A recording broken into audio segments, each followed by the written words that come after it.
Hello, you wonderful people, and welcome to another episode of Not Too Comic Book. This being a show where I talk about TV shows that are adaptations of comic books. For today's episode, I'm going to talk about the season premiere of Riverdale. A great season premiere, more of a heavier season premiere than I was expecting, but a lot of really interesting things went down in this episode, so let's break it down. So it's been a while since the season 6 finale, so I don't remember if this was kind of set up at the end or if they left it ambiguous, but maybe it was kind of there, but we have a clear answer of Jughead is the only one who remembers. Even he's like, now, are we actually in like Riverdale, our Riverdale, but it's just been transformed to look like a 1955 Riverdale? Or have we actually gone back into the past of maybe an alternate reality after everything went down with Bailey's Common, but no one remembers? Things have shifted. Betty and Kevin are dating. Cheryl has her twin brother back, but instead of Jason, it's Julian.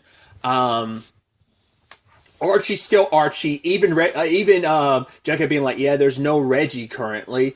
Veronica just transferred to the school, so it's all coming full circle in that regard. I find it funny. I didn't even think about this with the season finale because I was like, what does that even mean? But the fact is, that's like, yeah, the actors have played high schoolers for 4 and fourth of a season, because like the first 4 episodes or so of season 5 were like the conclusion of season 4. So, but it's like, yeah, they were non-teenagers for 5 and 6, and now it's like, boom, we're back to teenagers again. You're back to being juniors in high school or something like that again. So it's like, yeah, we're back to being teenagers again. Yay, we got away from this just to go back to it. It's kind of funny in that regard. But yeah, obviously, a lot of the lives are the same, but obviously in the 1955 setting, obviously it's like James Dean's crash has happened and Emmett Till has happened. And it's just, that's where the real heaviness of the episode really takes place, because it is still a segregated time. It's like apparently Riverdale is obviously one of the few places that has integrated schools. And so Tony and Tabitha are working to try and get Emmett Till's story out there, especially because this is after his murderers were acquitted. And Tony wants to get that out there in Riverdale, but the principal won't listen, talking about how it'll affect impressionable young people, and just everyone keeps using the same words of Tony. Oh, Tony's article. Oh my God, it's so well written, so incredibly well written, but not to the point that we're going to like publish or anything, because we don't know what it might incite. Also interesting to find out that Betty's dad is still alive, so that's interesting. But I think it's also very befitting, because a lot of these characters, yes, the circumstances have changed, but despite that, there is still so much at their core of who they are, because Betty is still a truth seeker, It's like, it's still always been a part of her. She's always been that person that wanted to expose the truth, to figure things out. So, that's why she's with the FBI and stuff like that, hunting down serial killers, wanting justice. So we have that.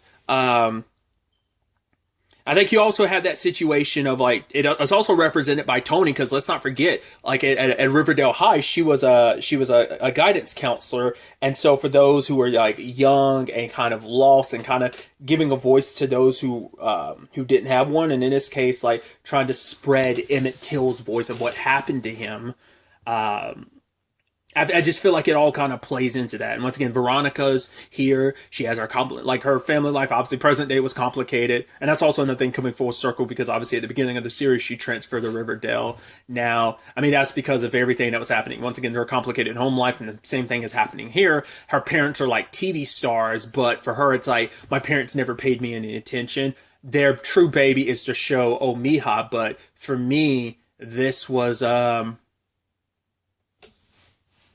I acted out just to get their attention, but it was just like, and they just had enough. And it turns out she was in the car crash with James Dean, which I never knew. Like, I guess it was kind of like a well-known rumor that James Dean was bi, or it was kind of implied. Like, I read there was a quote where he was apparently quoted as saying, I'm not a homosexual, because people wondered, like, where the rumors were around even when he was alive, like, were you gay? But he's like, I'm not a homosexual, but I'm not going to go through my life with one hand tied behind my back, kind of implying like, obviously I don't think the term bisexual necessarily existed back then, but it's like because Veronica brought that up because she even says like, oh, like I was good friends with Jimmy, and it turns out her and like some other girls, like it was kind of like they were all kind of heading to like a party type of situation, and that's when the accident happened. That was the final straw, and that's what made her parents send her here. So her parents want her to be more on the up and up, and because obviously like it's kind of sad that yeah. Cheryl wanted anything to have her brother back. I mean, that's why you literally pulled him back from the suite after last season and everything. But it's like, yeah, even with all of that, you're still in the situation where it's like now it's like, oh, you're kind of butting heads a little bit. I mean, I guess it's like siblings would argue and they would disagree, and it's like Cheryl knew she'd kind of fight tooth and nail. They're like, no, let's kind of be on the best of terms. I mean, once again, him being Julian now, and obviously that all circulating with the doll because Julian was supposed to be their third sibling. Well, I don't remember if it was a thing of they were triplets or was Julian like their brother that died or something like that. I don't remember I remember it was about the doll thing, but I know it had like a personal connection to their family, and I just don't remember what that was exactly. Cheryl's still kind of Cheryl because the moment she kind of got showed up by Veronica, she made sure to try and blast Veronica's secret in front of everyone at Pops. And it's also like, yeah, that's Veronica. Veronica's always been, I mean, not Veronica, that's Cheryl. Cheryl's always been the type to just blast people's secrets to kind of put them on blast. It's like, oh, there's something scandalous going on. I'm going to be the one to kind of expose it just to kind of put you in your place. Because she was kind of the bee's knees, and now it's like, oh, she's kind of been relegated to the background because Veronica's come in like a hurricane. Another wrecking ball, rather. And it's kind of stolen the spotlight. So she was looking for an opportunity angle to, kind of wring that bat from her. But it also seems, I mean, once again, we're only one episode into the 50s, but I keep doing it. Cheryl doesn't seem like as mean spirit, but it's still that queen bee energy she's always had, especially back in high school. She really resonated with that. So we're still getting that. But it's not as much there as it typically would be. But once again, like I said, it's the beginning of the season. So you have Jughead trying to remind everyone the truth once again because he's the only one that remembers, and so he would needed something that jumpstarts everyone's memory. So he ended up finding the toolbox that like they buried, that time capsule they buried at graduation, and pulled out stuff and tried to get everyone to remember who they were. It's like, I love that. It's like when he got to Kevin, it's like, Kevin, you directed some musicals, because it's like, oh, everyone else had these things and that's kind of Kevin's thing. And it's like, yeah, you're also part of like a organ harvesting cult. It's like, oh, okay. And Cheryl's like, what about me? It's like, well, you got possessed by one of your ancestors and became a witch. And it's like, oh, yeah, I love that. Because like everyone else has kind of got like this bigger thing, and like Kevin and Cheryl's kind of, Kevin kind of took his with a smile, be like, oh, that's cool. But Cheryl's more like, oh, that's it. I mean, it's like, well, to be fair, your family was in some complicated financial. I mean, it's like that was the most positive thing going for you. I mean, you were in a relationship too, but. Yeah, that's a whole thing, but it's like, yeah, Jughead just seems crazy to them, and especially Archie being like, yeah, you'll end up in the loony bin, which are like, I was like, oh, that would be sucky, but, Jughead's like, right, I'm just gonna live life here with the knowledge that I have. But once again, it also circulating around, once again, the heavy topic of Emmett Till, of what happened to him, what was done to him. Because obviously, there's been movies and documentaries, and like even more recently, there was two things. I know there was the movie Till that came out. There was something on ABC that was kind of like a mini series about Emmett Till, and yeah, like I know some of the story of Emmett Till. I know some of the horrendous things. Because if I remember, if I remember correctly, like I didn't remember the beating part of it, but I mean it's a whole. I think wasn't he, and excuse once again my ignorance of history, but wasn't he dragged by a car? Like they tied him up to the back of a car and dragged his body for like a while. And I'm assuming that it's probably true to real life, where it's like the people who did do it were acquitted. I don't remember this was like how long ago this was, but I could have sworn I remember reading some news about the woman who accused him of whistling at her and kind of jump started that whole situation, weren't they trying to bring up charges against her all these years later? Because I don't think, because it's a thing of like double jeopardy. So the people who are actually responsible, even if they were allowed, because I don't know if they are, they can never be tried for it because they were like acquitted for it. But her part to play in all of it, like I said, I don't remember if it was like a family thing or was it her exactly, because she might have been like a very old woman and they were still like I said, this might have been years ago. I remember reading an article a little bit about it. I didn't read, like, I remember catching some of that, and maybe I'm misremembering, or maybe it was some like wrong, but that's why I don't know. I don't want to talk like I'm so factual about it. That's why I want to make it clear. Like, I vaguely remember an article like that, but I don't want to say with like 100% certainty that was something that's actually was happening or whatever. And I don't even know the end result of it, because I think at the time when you read an article, it was still new at the time. So I don't know. But kind of like going into the whole situation, once again, Tony is trying to get that message out there about what happened to Emmett. And that's what frustrates Betty. It's like she's like, my friend and so many of her friends are trying to get this story out here, but my mom and dad, who have a broadcast which could, air this, like, more people to know, but the Blossoms control the network, and it's like we could lose our sponsorship and stuff. But for Betty, it's like, oh, you're more so concerned about money than the truth of what happened. And so, using Cheryl's position as the morning announcer, they ended up reading a poem associate that an author had written about the Emmett Till situation. And it's like everyone ended up hearing it, and even the teacher stopped the class that our main crew is in, and asked him, like, how did it make you feel? And it's like angry, upset, hopeless, and now it's like also like, one of the students asked, like, wait, was he really 14 years old? It's like, yes. Taken out of his home in the middle of the night and beaten and tortured, And it's like, right, the teacher also was like, Mr. Walker, Tabitha, Tony, you were all there during the trial in Mississippi, so share your experiences if you're comfortable enough. And even Jughead being like, it's a conversation that would have happened until maybe a decade or decades later is now happening. So maybe that's implying that time is changing for the better. Maybe that maybe being in the 50s, like, we can maybe slowly but surely change things for the best. And even Archie had brought up this point of like, well, even if the time traveling stuff was true, why would we go back? It sounds like we were miserable. It's like because it's like there, Riverdale, it was always one thing after another. That place was riddled in death and blood and destruction.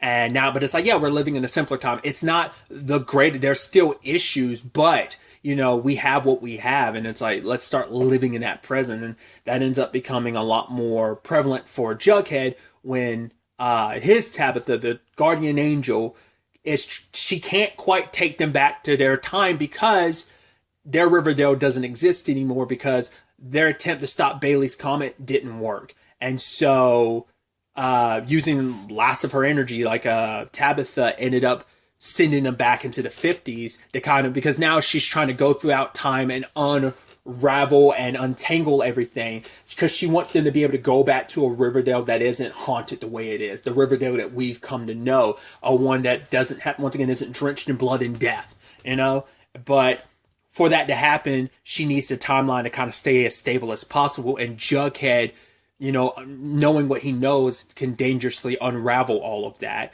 So she ended up erasing his memories. I think he has to forget everything and live his life in the 50s like it's normal. So it's kind of a similar storyline got used in the show. Spoilers, Eureka. Eureka kind of had an alternate timeline thing where things changed.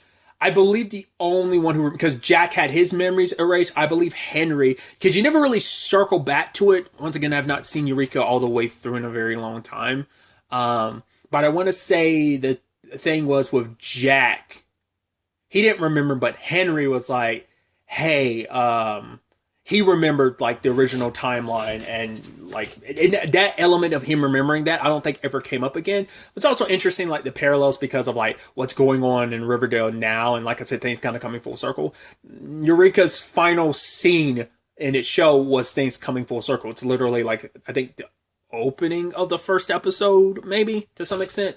Yeah, like they literally matched that whole thing. Like it's almost something similar in that regard. So I'm wondering, is like the final shot of Riverdale going to be kind of something similar? Maybe I don't know, but I think there's a lot of parallels there. I thought it was interesting too that Tabitha's quote. She's like, yeah, like I'm quoting my hero, where she was like taking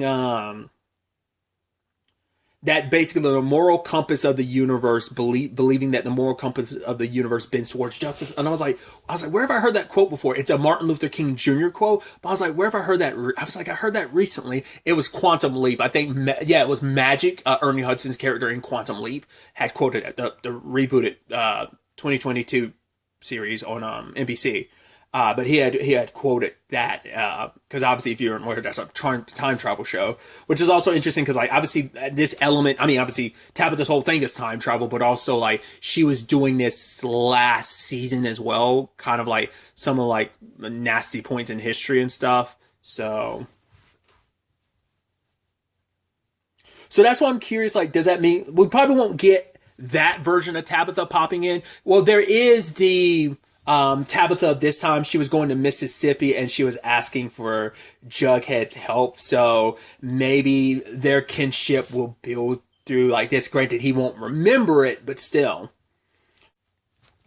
That's definitely going to be interesting too to see Riverdale in a regards of, because like obviously based on the comics, it's like, hey, we live in a simple time and stuff like that. Once again, what is probably the more traditional Archie comics, because as I've talked about before, and it's something I never really knew in it because I'm not well versed in Archie comics, is obviously they cover and span so many different genres like superhero stuff and so on and so forth. So it's not like for the show, yeah, it might have seemed out of nowhere, but for the comics in general, like them having powers and stuff, it's like, yeah, that's not that out of nowhere. But yeah, like seeing them all kind of live in this simpler time, which isn't a simple time now in retrospect, considering like, the terrible things that have kind of gone on, especially the Emmett Till stuff. So that is going to be a big part of this season, considering the time frame, and not shying away from it. I'm sure it's a very important thing to the people, the writers and creators of Riverdale, being like, yeah, like, it is important to be honest to what these times were as well. But, through our lens, and also tell our story and what it kind of means for these characters under these circumstances of, yes, there's this large overarching science fictional angle to it, but with all the time travel stuff, you do end up having to, whether it's a Quantum Leap, whether it's a Legends of Tomorrow, or whatever it may be, you play into like just telling the stories through the lens of the time you're in. And even Tabitha saying they may be stuck like this for a while, because that was my biggest question too. Like this Riverdale situation being what it is it going to be is it going to be a good chunk of the season? Some of the season, I wasn't sure like how long it was going to stay like this. So, and once again, what the aftermath of all this is going to be. Because also Jughead like tried to write things down when Tabitha was making him forget, but he only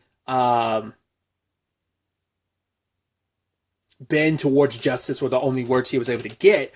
But then at the very end, because he had brought it up to Archie was like, oh, like, what did you put in the box? He's like, yeah, my like wool knitted cap, that, his more traditional cap. And he's like, yeah, but it's not in here. And all of a sudden it's on his desk. So I don't know if Tabitha did that, but Tabitha would want him not to have any ties to who he was or anything. Or maybe that was her way of like him holding on to some piece of who he was on some level. But Jughead is the mystery guy too of unraveling things, so that might be an issue.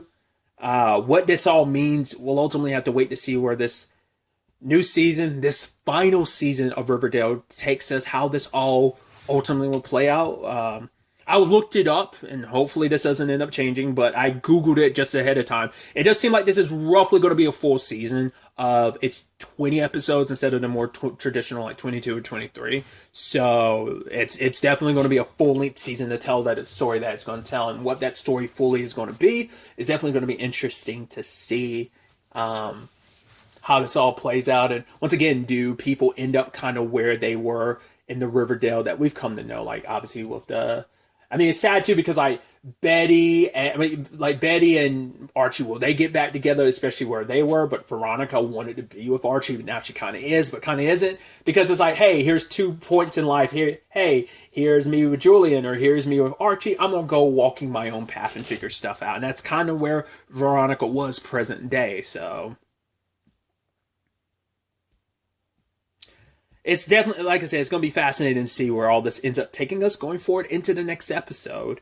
But really, that's all I wanted to talk about. Till the next time we meet, be happy, be safe, live life to the fullest, and enjoy it. Good day, and goodbye.